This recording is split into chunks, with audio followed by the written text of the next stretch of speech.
Hey guys, so welcome to my YouTube channel, Step Your Business Up. Today we are going to learn how to read insights on Instagram. So diving right in, first things first, follow me on Instagram, which is Step Your Business Up. I always post information, especially for first-time entrepreneurs.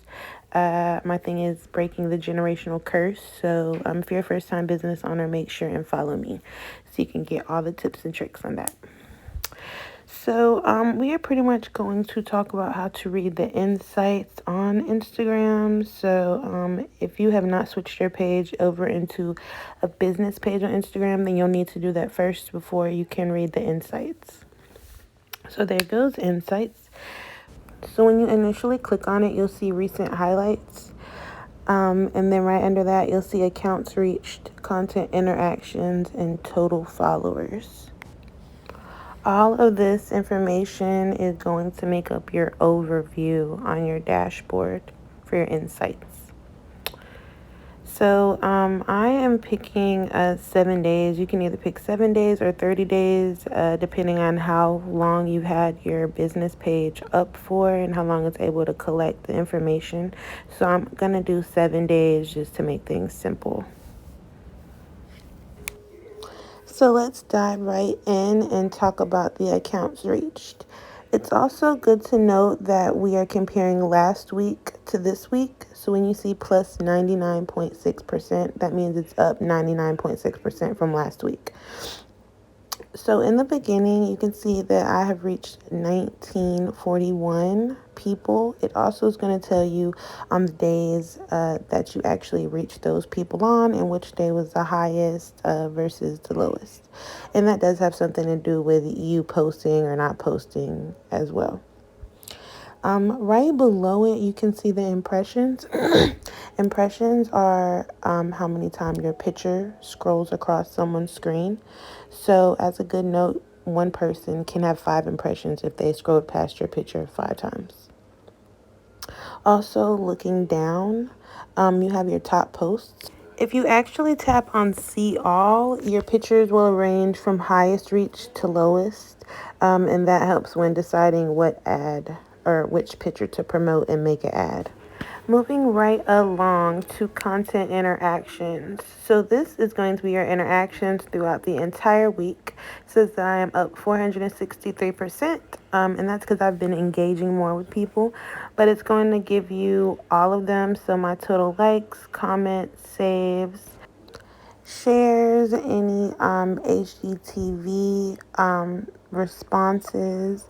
It's pretty much just going to give you like all of the interactions. So like you see there, story reactions, which I've actually been posting less stories and just working on the quality of my content, so that's why it's down. All of this information combined should give you a good idea of where your engagement currently is.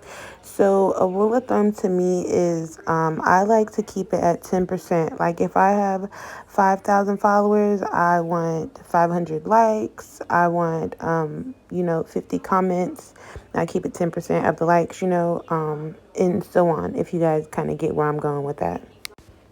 Okay, so hopping in another one of the fun ones is going to be your follower breakdown. Why do you need to know about your follower breakdown, you say? Well, I will be happy to explain to you why. So first you can see that it's going to give you my overall growth. So I've grown 1.4% from last week. If you have not done any sort of rebranding, then this information is going to greatly help you in your analysis when figuring out who your target market is. If you have not done your target market research, then this is going to be a great place to start. So it pretty much will show you the overall growth. I have grown 53 followers, but in all, I have really got 59 followers, but I ended up losing 6 followers. So it just takes the 6 followers from the 59, and it gives you the total growth. Something else I want to point out before we get to reading the graph is kind of how to read it. So you're going to look at the blue line. That's going to be your overall growth. Your follows are going to be the green line, and your unfollows are going to be the red line. So just keep that in mind when we get to looking at the graphs. So in the beginning, graphs may seem like they're kind of hard, but I love them because it's the easiest way to read content without like having to do a lot of like reading and looking. It's kind of just like you read it all at one glance if you know what you're looking at. So at the bottom, you can see that it has the 7 days a week. And then if you look to the left side of the screen, the numbers are the amount of followers. So 100 being the amount of followers that I have not got this week.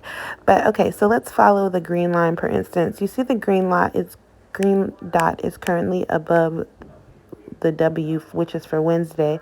And it looks like on that day, I got a little over 50 follows. The blue line, once again, is just representing the growth. And then the red line is how many people unfollowed me. So that's why you can tell as it goes throughout the week, when it gets to Wednesday, my growth actually slows down because my unfollows risen. So it looks like on Friday I may have gotten the same amount of unfollows that I did followers. So just reading the graph really quickly, if you were able to follow along with me, great. If not, leave a comment below and I can maybe help you a little bit further.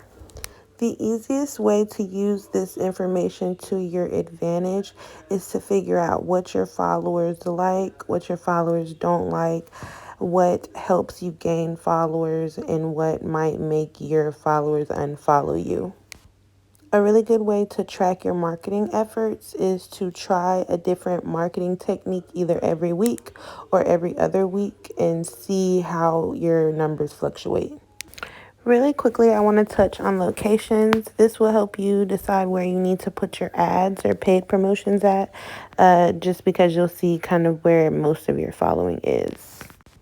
I really like it because it breaks it down all the way to a very specific city. The next thing we're going to talk about is age range, which is equally as important as location, because this will help you break down your target market. And it's just telling you, and I'm switching them back from women to male. That's why the numbers keep changing. But that will help you decide on your target market. And the same with gender, women and men. It will help you decide. And even if you made two campaigns, one for men and one for women, you can do that too. Last but not least, we're going to talk about the most active times. So this is just giving you insight on what times and what days your followers are online. So mine looks like, oh yeah, okay, so pretty much this is the days tab. It shows you what day they're most active. Then you can go and break it down by the hour.